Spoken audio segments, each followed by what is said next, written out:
Picture this. You're standing in the grand square of Constantinople in 1567 when the crowd suddenly falls silent.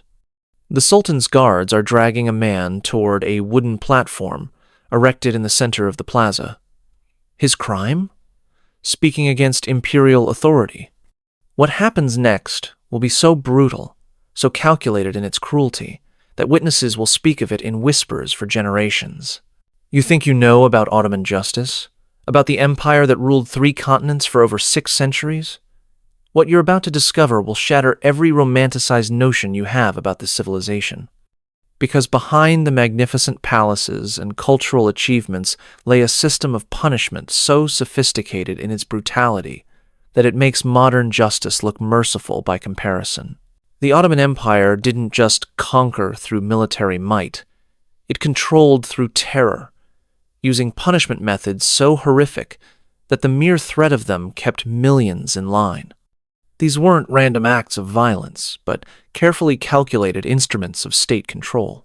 Before diving into these forgotten stories of institutional cruelty, if you enjoy learning about the hidden truths of history, consider hitting that like button and subscribing for more content like this.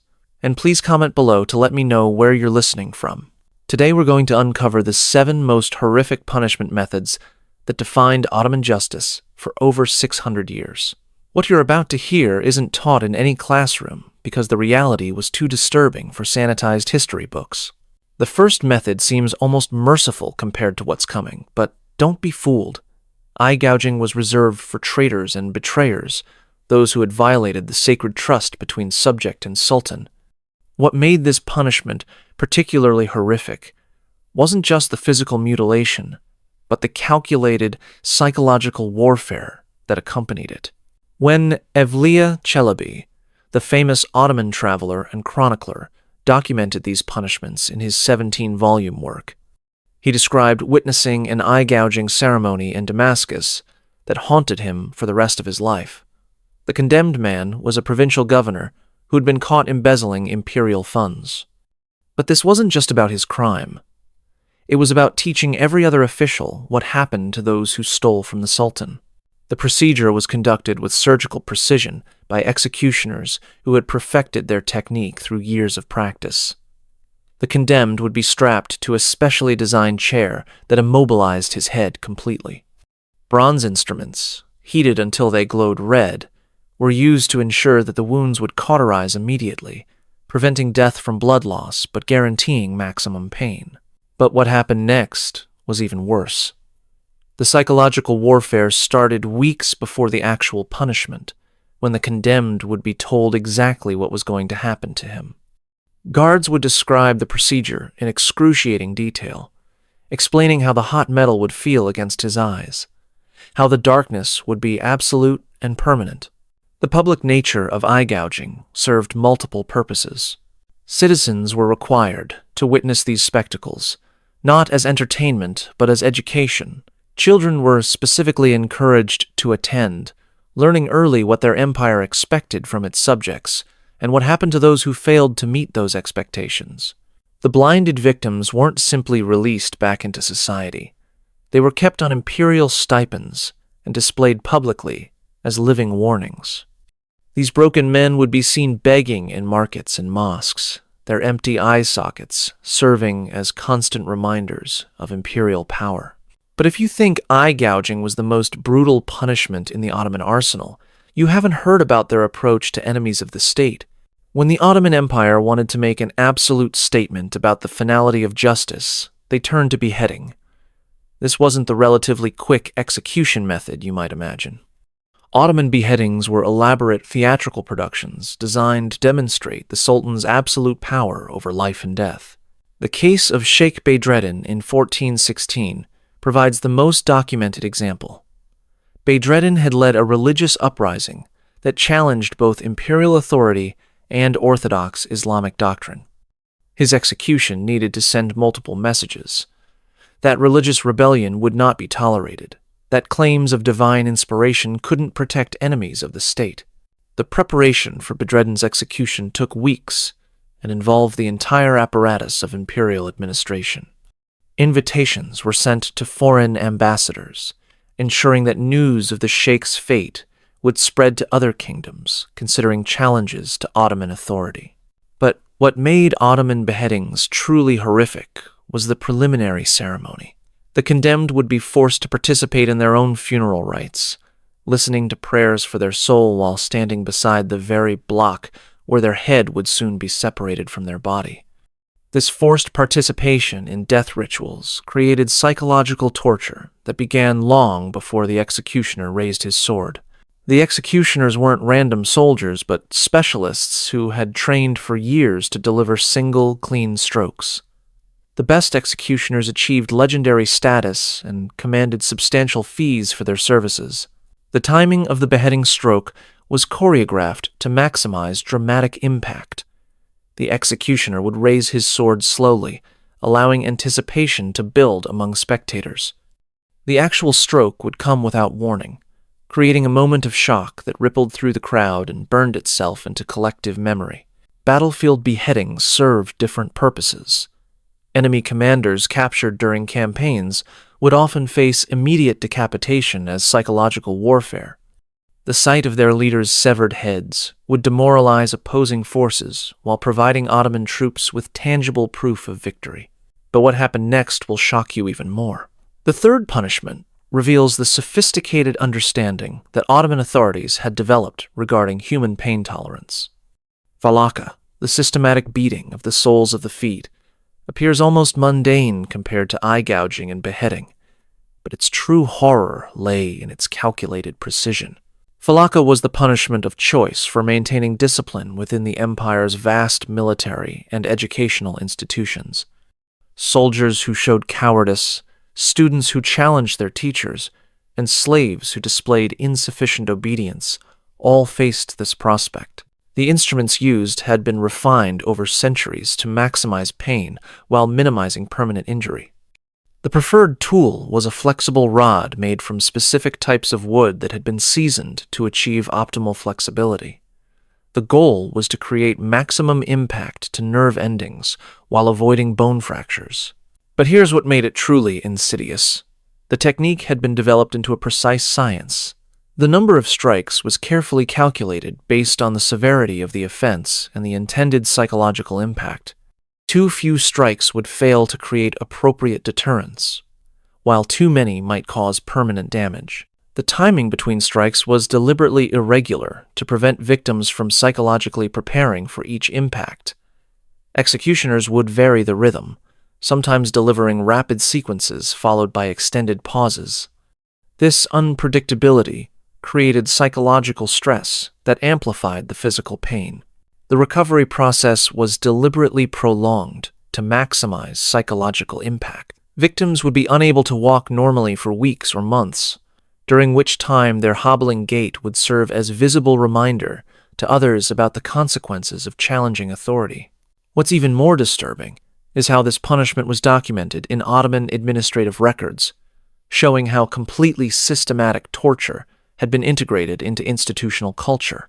Detailed guidelines specified exactly which offenses warranted how many strikes.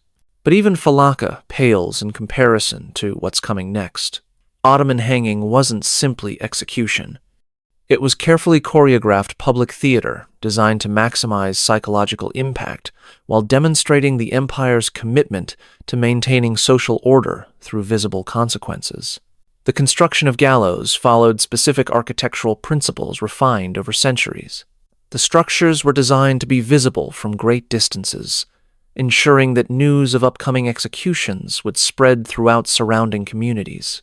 Common criminals faced relatively straightforward procedures designed to end their lives efficiently. But political prisoners and rebels faced much more elaborate execution procedures designed to maximize both their suffering and the psychological impact on witnesses. The most horrific variation involved the use of hooks or poles that would be inserted into various parts of the condemned person's body before they were suspended above the crowd. These implements ensured that death would be slow and agonizing while creating visual spectacles that burned themselves into witnesses' memories. But what happened before the execution was equally disturbing. Victims would be informed days or weeks in advance about their approaching execution, during which time they would be encouraged to contemplate their crimes through carefully managed religious observances. The crowd management during hangings shows sophisticated understanding of mass psychology. Guards would be positioned throughout crowds to monitor reactions, prevent riots, and identify individuals whose responses might indicate political sympathies requiring investigation. Bodies would typically be left hanging for specified periods to reinforce the finality of imperial justice before being removed for burial. The sight of decomposing corpses swaying in public squares served as constant reminders of what happened to those who challenged the Sultan's authority. Yet hanging was considered merciful compared to the permanent mutilation that's coming next. Ottoman amputation served multiple purposes that extended far beyond simple punishment. It created permanent visible markers that identified criminals within society, while serving as constant reminders about the consequences of challenging imperial authority. The crimes that warranted amputation were carefully categorized. Simple theft might result in the loss of a hand, while repeated offenses could lead to the removal of multiple limbs. Rebellion against authority might result in the amputation of feet, ensuring that former rebels could never again pose military threats. The medical procedures had been refined over centuries to ensure victim survival while maximizing psychological impact. Ottoman physicians developed techniques that minimized blood loss and infection risks, allowing amputees to survive their punishment and serve as living warnings. But here's what made it even more cruel. The tools used were specifically designed to achieve clean cuts that would heal properly, while creating maximum psychological impact during the procedure itself. These implements were maintained according to strict standards that ensured consistent results. The social integration of amputees followed carefully established patterns. Former criminals would be assigned specific roles that accommodated their disabilities, while ensuring that their permanent disfigurement remained visible to others as ongoing warnings. What's particularly disturbing is how the economic impact created additional layers of punishment. Disabled individuals often became economic burdens on relatives, creating resentment and social pressure that reinforced the deterrent effects of the original punishment. The documentation in Ottoman medical texts provides disturbing insights into how systematically these punishments were studied and refined. Detailed anatomical drawings and procedural descriptions show how completely human dismemberment had been integrated into imperial systems. But amputation was considered merciful compared to what's about to come. Of all punishments in the Ottoman arsenal, emasculation represented perhaps the most psychologically devastating attack on individual identity. The removal of male genitalia wasn't simply physical mutilation, but complete destruction of masculine identity within a patriarchal society.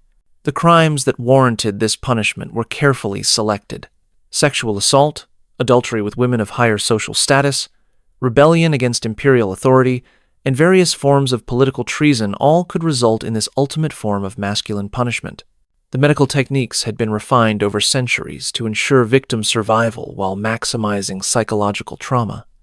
Ottoman physicians understood exactly how to remove male genitalia while minimizing blood loss and infection risks, allowing victims to live with their punishment for decades. But what happened during the psychological preparation was arguably worse than the physical procedure.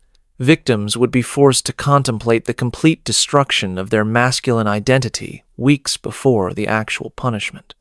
This extended anticipation often caused psychological breakdown before any physical procedure occurred.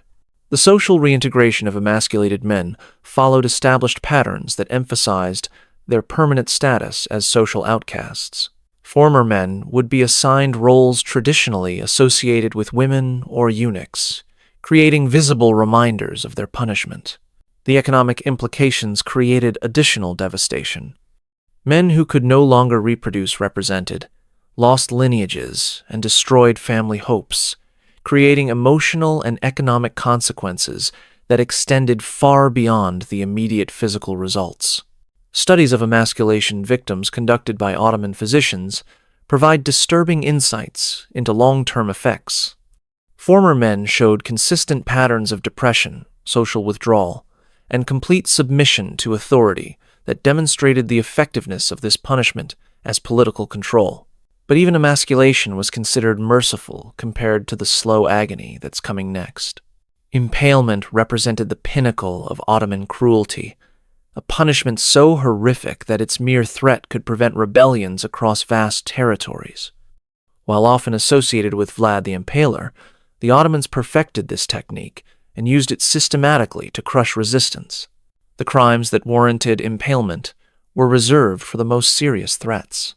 Major rebellion, repeated treason, assassination attempts against imperial officials, and large-scale sedition all could result in this ultimate punishment. The technical procedures had been refined over centuries to maximize suffering while ensuring that victims would survive for extended periods before dying. Ottoman executioners understood exactly how to position stakes to avoid immediate damage to vital organs while creating excruciating pain that would continue for hours or days. But what made this even more horrific was the preparation process. Condemned individuals would be informed weeks in advance about their approaching fate, during which time they would be encouraged to contemplate the extended agony that awaited them while listening to detailed descriptions of the impalement process. The positioning during procedures required extraordinary precision to achieve the prolonged death that made this punishment so effective. Stakes would be inserted through specific parts of the body to avoid immediate death while ensuring maximum pain and slow destruction of internal organs. The public nature served as the ultimate expression of imperial power. Crowds would be required to witness these spectacles, which often lasted for days as victims slowly died while mounted on stakes that displayed their agony for all to see. The selection of sites reflected careful consideration of symbolic factors.